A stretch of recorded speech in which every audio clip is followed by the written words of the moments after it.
Good morning, everyone, and thank you very much for inviting me here. I'd like to thank the Plan BIM team and Carolina. It wasn't a tough decision to come here, to be honest. It was -7 in Scotland last week and 47 in Sydney, so I think here's definitely the best place to be. It's my first visit to Chile, but I hope it's the first of many. I've really enjoyed my week that I've spent here. I'd also like to thank the translators in advance because I have a Scottish accent, as most of you can probably hear, with a little bit of Australian in it. So good luck to the translators. Um, and I have attempted to put some of my slides in Spanish. I've only been learning for 2 months though, so apologies for that as well.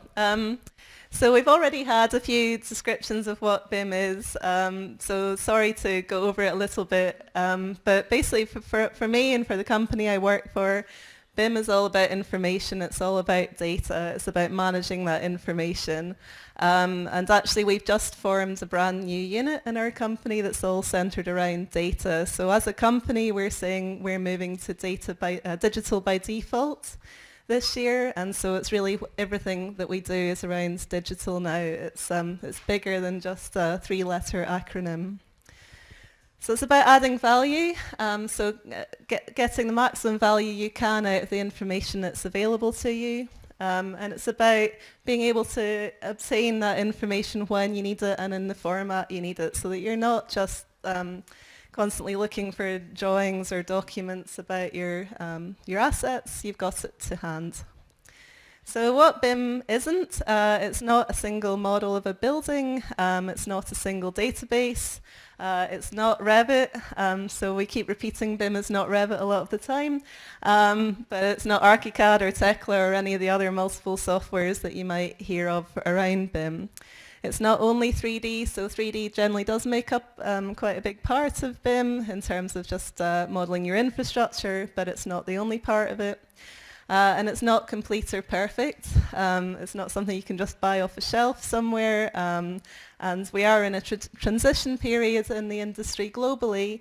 And so there's always that difficulty when we're in transition to get things working and get the maximum value out of it. And it's not going to replace people. It's changing our roles though, and I think we'll be talking a bit more about roles later from the Plan BIM team with Carolina, but it's not going to replace people entirely.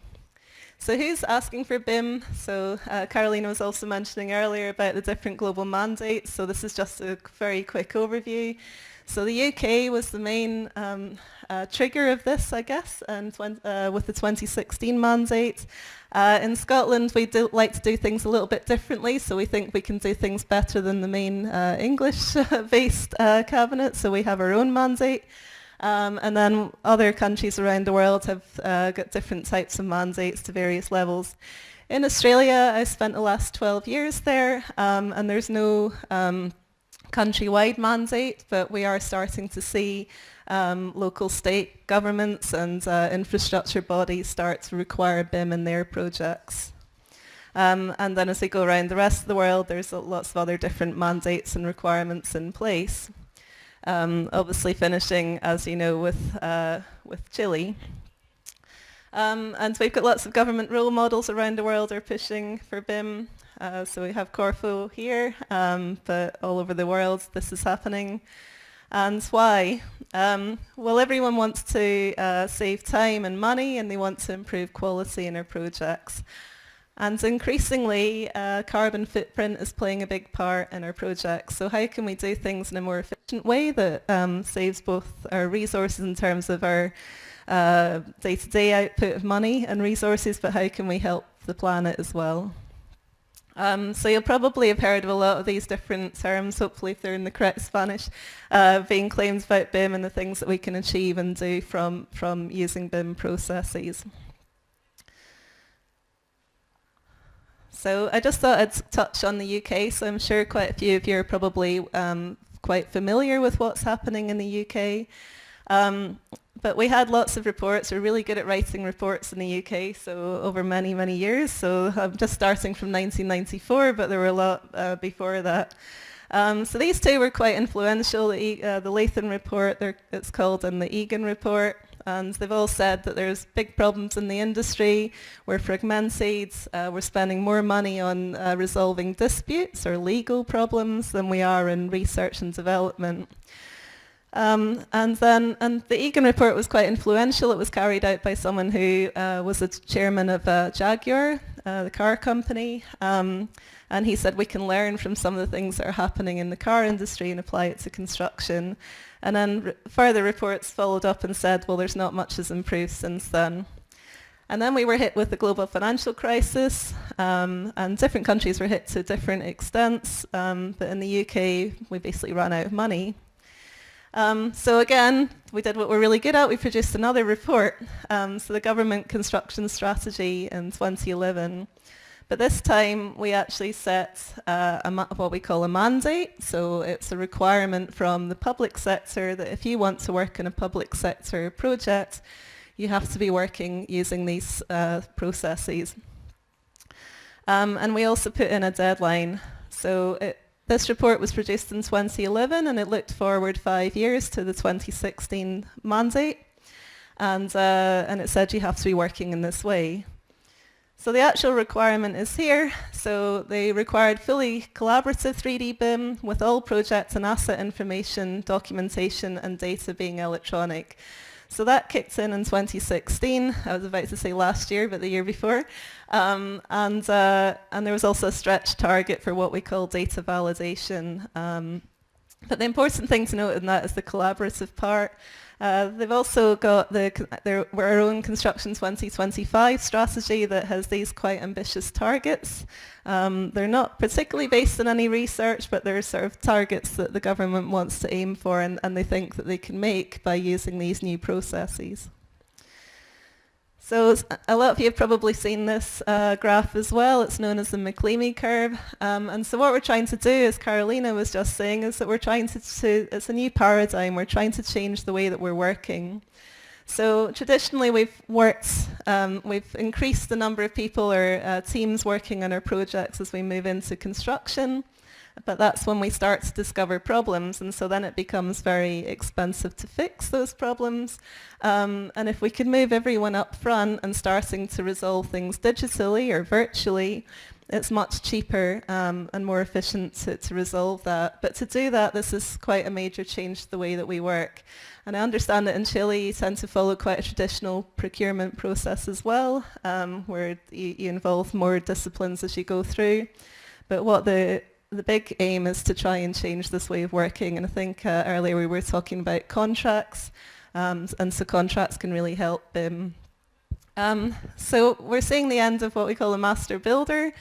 So it's really, with the complexity of our projects now, we can't really expect one person to be master of everything, to be able to know what everyone's doing and how to resolve the issues. So we're really needing this collaborative team. And we're starting to see these setups much more commonly in industry, so where people come together from different disciplines, different companies, and they're working in a collaborative way. So what does this mean for academia? Well, industry is saying that we need more people that can work in this way, work in this collaborative way, and understand the technologies.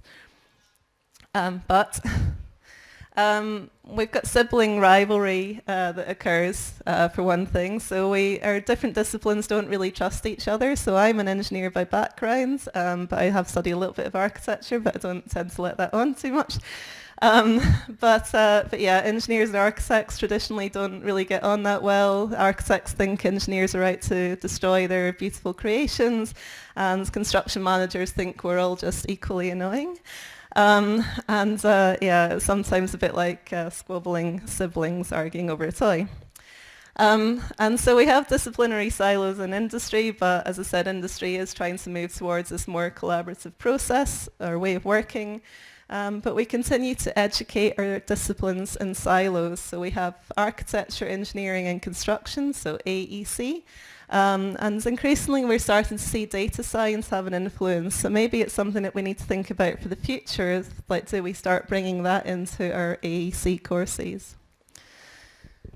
So So I was working as an engineer in Adelaide several years ago, and I've been interested in BIM for a long time, before it was called BIM really. But I saw one of the big problems was this collaborative aspect, and I thought that by going to the university and doing a PhD in the topic and getting collaborative courses up and running, that would be easier to do than it is in industry, and I was very wrong in that. But so I started off a project in 2009 and called it Code BIM. So Code BIM stands for Collaborative Design Education Using BIM. And this initial project was supported by the Australian government, and it also had involvement from the university where I did my PhD, which is the University of South Australia, the University of Technology, Sydney, and the University of Newcastle in Australia. The idea was to develop a framework that would help academics to implement the principles of collaborative design education, and to help academics do that by providing a framework.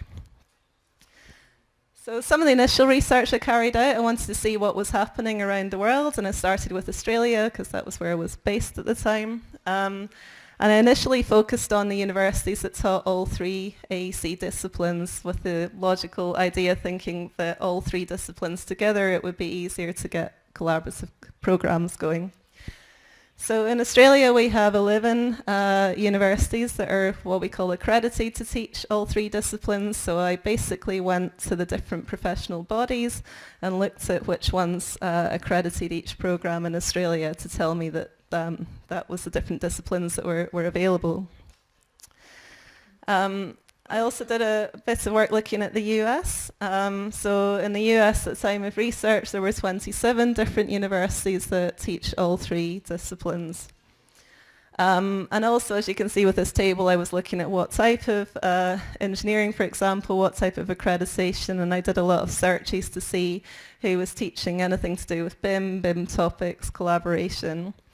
And at the time there wasn't really very much happening in terms of collaboration between the three disciplines, so it was quite rare.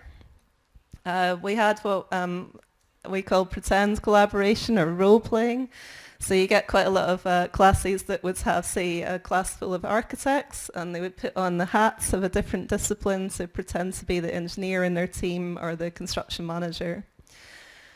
I also had this statement, I'm sure there's probably an equivalent in Spanish, but we're not teaching students to press buttons. So there is an attitude in academia that academia is there for research and teaching theory, and that it's for industry to teach the practical mechanics. And they see this as just driving software in a lot of institutions.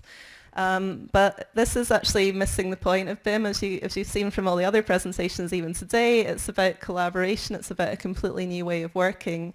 So you can't really expect students to learn BIM, it would be like saying just go away and learn structural engineering. It's you need guidance for it. I think in the past when it was just CAD, 2D CAD just basically replicated what we did in 2D drawing, so there was no real learning benefit, but in this case it's quite a different kettle of fish. So we need to bridge the silos. So there are quite a lot of problems or hurdles that I uncovered that academics are struggling with when trying to introduce BIM. So these are just some of the main ones, but there's a whole list I can give people if you're interested. So trying to fit new subjects or new classes into a crowded program or curriculum is quite difficult. People would say, how do we remove one course to fit another one in? As always with industry and academia, it's the same. There's resistance to change. If you've been doing your research for many years and you've got an established program of teaching, there's not much incentive to change that. And also, if you've been out of industry or not hands-on for a while, it can be quite difficult to keep up with new technologies and processes. And as the picture shows, bridging the silos.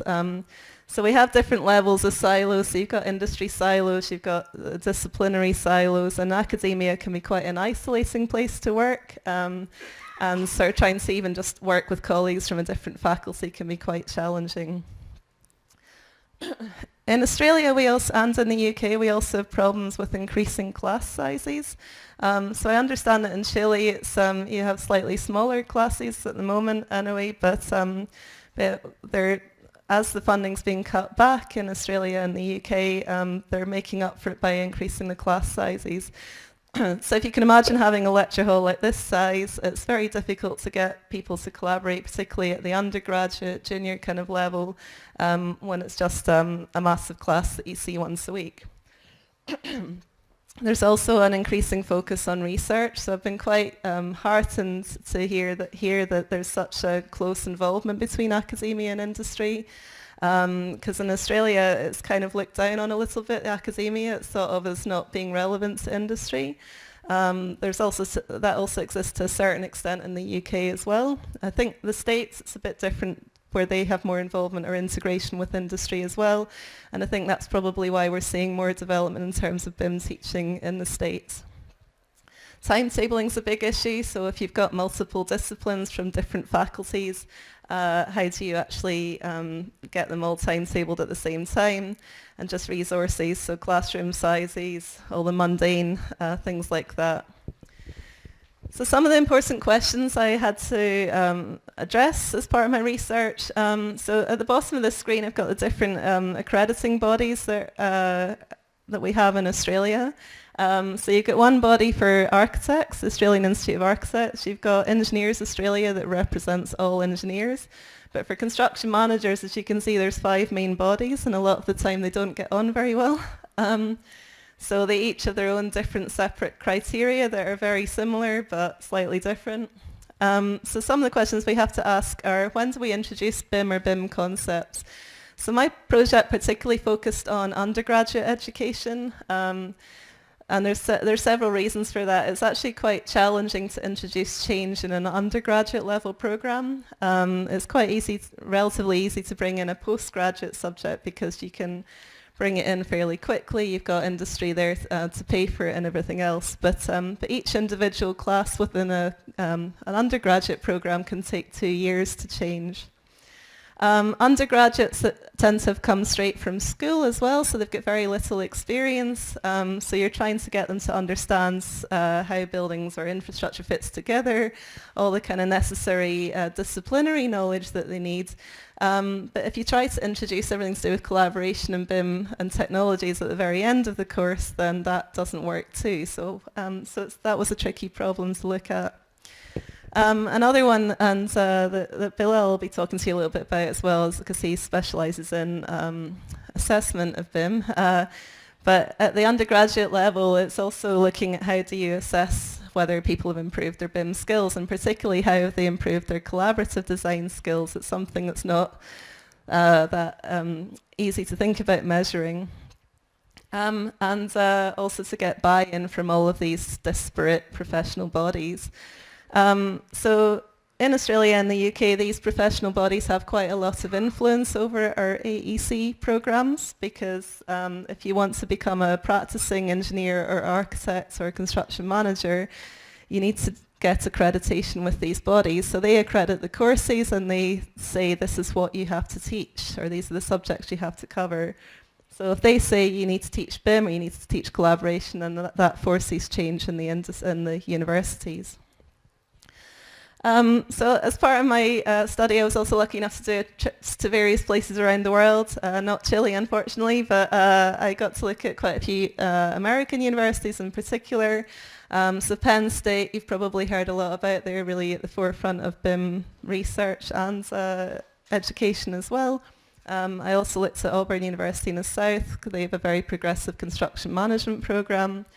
And I looked at others where they were doing distance collaboration, and some had larger classes, some had smaller classes, some had all 3 disciplines, some had different ones. So just try and get an idea of how we could teach in different modes.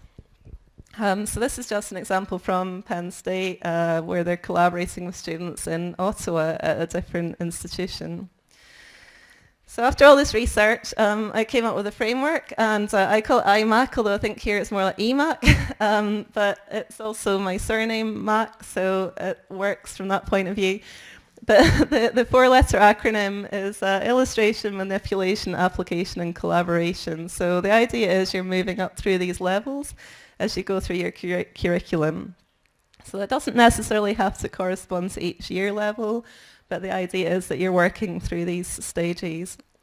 So I also mapped them to Bloom's taxonomy, which some of you may have already heard of as well. So Bloom's is quite a famous taxonomy of learning. So the key things with Bloom's are that the idea is that we're trying to move through our learning to the upper levels, so where we're starting to evaluate, synthesize, analyze information, and we're creating new information. But you probably have noted then what I'm doing here a little bit is more just I'm talking to you and you're sitting there passively, and that's kind of at the lower levels of Bloom. So if you're expecting people just to sit and examine, repeat or regurgitate the data, that's at a lower level of learning. And so what we want to do is get our students to be really independent thinkers, to be able to drive the industry forward. So I mapped the stages and the guidance to those, and I also looked at other taxonomies that are fairly well known as well, such as this one by Biggs. And again, it's following what we call a constructivist approach, which is appropriate for our industry. So we learn from each stage and we build on our previous knowledge. So my learning would be different to each of yours because I'm building on my previous experience. So I came up with a blank chart. So within the IMAC stages, you can use it as a tool to benchmark where you're at. So if you're starting off either wanting to change or develop a whole new program, you can use it. Or if you're just looking at one individual class or class or course within your program, you can also use it. And I've got some other charts that give sort of more detailed descriptions. But one of the things that I was looking at was that for the different disciplines, there'll be different kind of levels of collaboration that you want to go to. So what I found quite often was that BIM was just being introduced as people teaching Revit or similar, and in a construction management program, they were asking students to create models or conceptual models from scratch, which isn't really replicating what they'll be doing when they come to industry, and it's not really replicating Bloom's, where we actually want them to follow the process and be able to take, say, a model that's already been produced by other disciplines and then perform other tasks on it. So that's why there's a different suggested levels that you'd go to for each of the IMAC stages. So you don't necessarily have to go to the C for all of them. And this is just an example of when I took it out to one of the institutions in Australia and mapped where their program was, and they were just at basically no level of no use of BIM at that point. No collaboration, but these were the levels that they wanted to go to. And it provides a way of having that discussion as well, like, oh, I think that that's where I want to be there, and this is how I can get there, or maybe that might be easier, or maybe we can plan for this in a couple of years' time. So what happens if we have different disciplines? I'm quite often told there's lots of, I think when you introduce change, there's always people that will say, oh, but that won't work for me because I've got this particular situation. And I was just talking to the translating team and they said, why don't you have this as a Venn diagram with the overlapping? But the truth is you can have all three disciplines in the same geographical location, in the same university, the same campus, and they don't talk to each other. And even in my own experience, I found it easier to collaborate sometimes with academics and other institutions. So when I first got some of my classes off and running, I would have my students in construction working with architecture students at a different university. The other thing that does is it gets around issues with timetabling, because you can then, it's a bit easier to have two classes running at the same time if they're in different institutions. And you also don't get around some of the mundane problems like who pays for whose students. So when I had engineering students in my classes, I was basically teaching them for free at my university because of the different faculties and the funding. So there's all these kind of strange problems that you have that are really nothing to do with collaboration, but they cause problems when you're trying to achieve change. And also as part of my PhD, I mapped a lot of the different courses around the world to the different stages of IMAC, and if you can read them, you can see that not all of them involve all three disciplines in the same place, but they're still able to achieve the stages. So just a quick overview of one of the classes I had at UTS, the University of Technology Sydney. And this is one that I experimented with over a few years to develop it into a collaborative course. We were lucky in that it also coincided with a big change and new development of the campus. So we had this large studio space that had 12 pod computers, so you can probably see all the smart boards. So it allowed small groups of students to work in little groups using all the technology they needed to be able to do their projects. The other thing I had was that I tried to encourage representation from different disciplines. So as I said, I've got an engineering, structural and facade engineering background. And so I would bring in, when I could, I'd try and bring in colleagues from the other disciplines, but generally it was easier to bring in a lot of contacts from industry. So in these pictures you've got an architect and a construction manager, and they would come in and give their expertise and time to the students as well. So, and we're all basically saying this is the way forward, and this is us working collaboratively as well. So we're demonstrating the behaviour that we want the students to follow. So you can see one of the sessions in action. So they've been asked to, this is at the early stages of this course, where they're asked to go out and research particular topics, and then they lead a small group meeting within their own teams around the pods, and they have different input from peer assessors as well. I've also got this picture because it shows that all forms of technology were accepted or communication. So you can see one student there is hiding and he's on his phone, another one's on a tablet, another one's on a laptop, and then we've got some weirdo with just paper and pen. But it's just trying to, I was always trying to get away from the idea that BIM is software. It's all about communication, collaboration, and using the tools when you need them to do what you want them to do. So the final kind of running of this particular course was as what I called an IPD studio. So IPD stands for Integrated Project Delivery. So it's a term that's another acronym that's been defined by the American Institution of Architects. So we had the University Technology Library, which is actually a heritage building in Sydney. The image below is actually a render that one of the winning student teams produced. So it's a real project with a small budget of $500,000 to connect the lower two floors of the library. So it was fairly contained, but it had some tricky aspects to it. It had to be completed within a time frame of the university summer holiday. They had to minimise dust because it's in a library as well, and it was to allow access without students having to go out, because the library was moving towards 24/7 working, and it was a slightly dodgy area of Sydney at night. So I had the chief librarian and also the head of facilities and management of the university come in and brief the students. I also gave them a model to start with. So the other thing with a lot of these projects is finding one that's just sufficiently complex that the students can all work on within the time frame, and that doesn't mean that the architecture students, for example, just go away and do conceptual design and then it's the engineering's done at the end. You've got to pick a project that they can all be working from day one. So as I said, and the focus was on that collaboration, not on which tools that they used, but I made sure that they had access to everything that they wanted. Mostly through trying to talk vendors into giving me stuff for free. The Scottish background came in useful there. So, but we had 6 multidisciplinary teams. So they comprised 4th year civil engineers, 3rd year construction managers, and 5th year or Master of Architecture students. So we had slightly different experience levels, but that tended to work best, I find, having a senior architect and the more junior other players. We also found in Australia the construction management students tended to have a lot more confidence, sometimes mistakenly, than say the more conservative engineers and architecture students. They were also given an incentive, so it's just a small voucher for an electronics store that the winning team could win just as an incentive prize. So some of the important themes that came out of my research, so I was teaching the students as we went through the courses about Tuckman's team stages. So we had, so I don't know if any of you are familiar with them, but this is about high-performing teams. And Tuckman was a researcher back in 1965 that came up with these team stages. So what he said was that as we start and form a new team, and this is very relevant to construction, we don't know each other.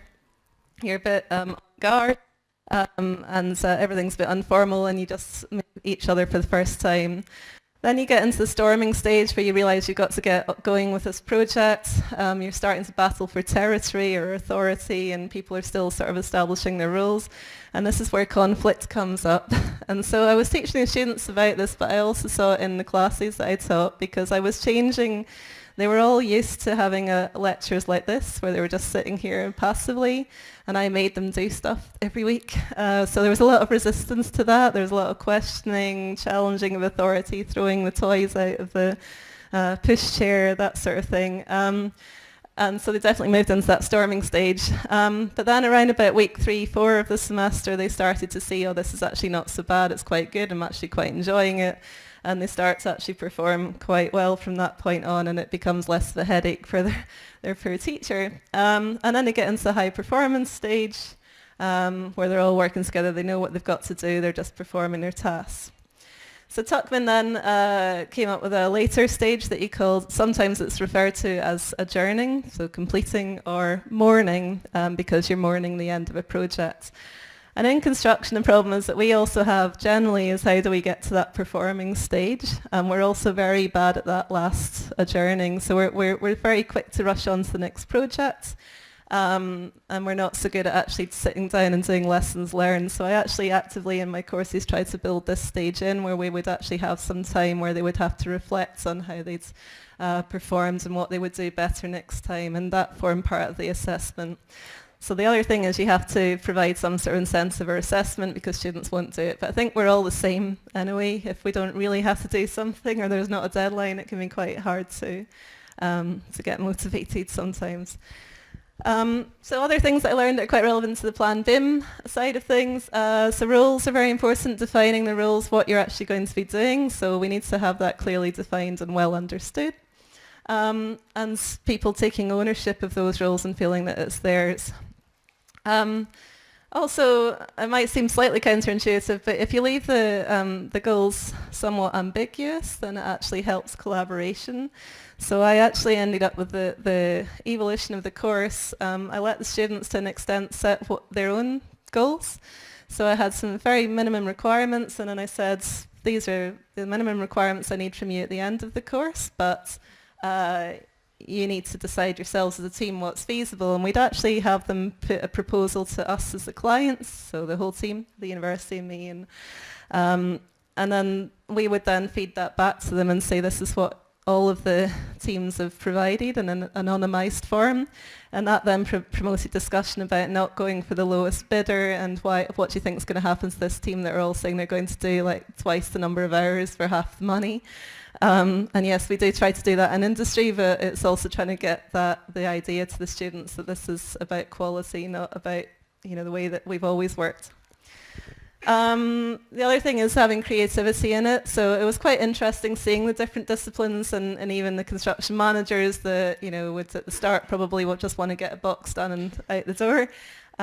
They were actually coming out with creative solutions just equally as well as the architects, and sometimes the combined effort meant that they came up with quite new ideas, and the library actually really appreciated some of the ideas that they have and have since taken them on into their actual projects. So other things I found, you need to have a plan in place for what happens if the teams break down in this situation. So they have to get through the course at the end and they have to be assessed. And so you can't have some students being left behind just because the team has collapsed. So you do need to have more of an active role as a leader or guider for undergraduates than you might have in a professional or postgraduate team. I also found it was easier when students had some idea of what was coming. Again, with those Tuckman stages, avoiding conflict. I think if we'd actually had the chance to build using the IMAC stages through the entire program, it would have been easier because then you're building in each stage, which is the aim of the IMAC framework. I also learned that the students said that they got quite a lot of output from peer learning, or benefit from peer learning. So where they had mixed experience groups as well as the mixed disciplines, they were learning from the more senior students and they quite enjoyed that. And also I compared that class to other classes that I ran in more traditional modes, and I found that their understanding of collaboration and integrated multidisciplinary working was deeper in the studio class students than the ones that were more hands-off, which is what you'd expect. I also find that it's positive. The students mostly, I mean, obviously there'll be one or two that don't get on in group work and so on, but there's, on the whole, they had a very positive experience, and a lot of them were quite surprised. Because they'd even as students come in thinking, oh, I hate the architects or I hate the engineers or that sort of thing, and at the end they were friends, and I think hopefully even in their professional lives they'll keep in touch.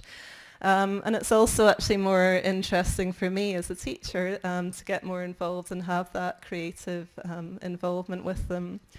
Towards the end, I also developed a rubric or assessment tool for assessing collaboration. So this is just at the end stages, so it's something that should probably be trialled out in other classes. It's based on the work of other research, including Fruchter, who came up with these different 4 stages of assessment, going from islands where you're just by yourself working solo, up to a fully in-depth understanding of the material. And then there's various other factors that have been shown to be necessary for effective collaborative group work. The uni librarian was very happy as well, and he actually said that 4 out of the 6 student teams that presented at the end were better than the equivalent consulting teams that he'd had, which made me very proud of my students, but also really worried about what the industry was doing. But yeah, I think everyone was quite pleased with it.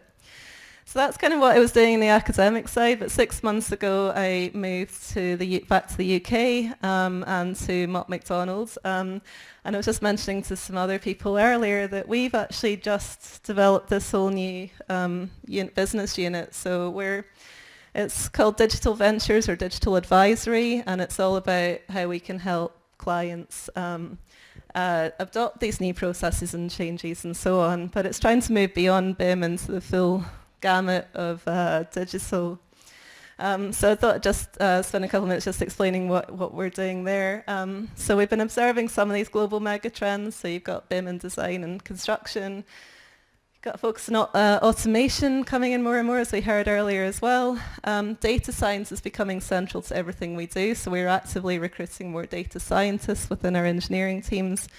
And we're also hearing a lot of other new buzzwords around smart infrastructure, smart cities, and what we call digital twin, which is where you're actually building a virtual replica of an entire city that you can test out different scenarios on. So we're doing a lot of work in those areas. We're also working for the Institution of Civil Engineers in the UK around smart infrastructure, and we're going out to lots of infrastructure clients there and seeing, again, benchmarking where they're at, where they want to be, where the industry's at in terms of digital adoption for infrastructure. And we're generally trying to avoid the term BIM, but it's obviously, it's shorthand at the moment. And so we see BIM as becoming business as usual more and more because all these 5 things are coming into place, and it's great. There's initiatives here like Plan BIM that you're actually driving all of this forward as well. And so what we normally do is we follow this kind of roadmap when we're adopting BIM for projects, so whether that's a building or infrastructure project.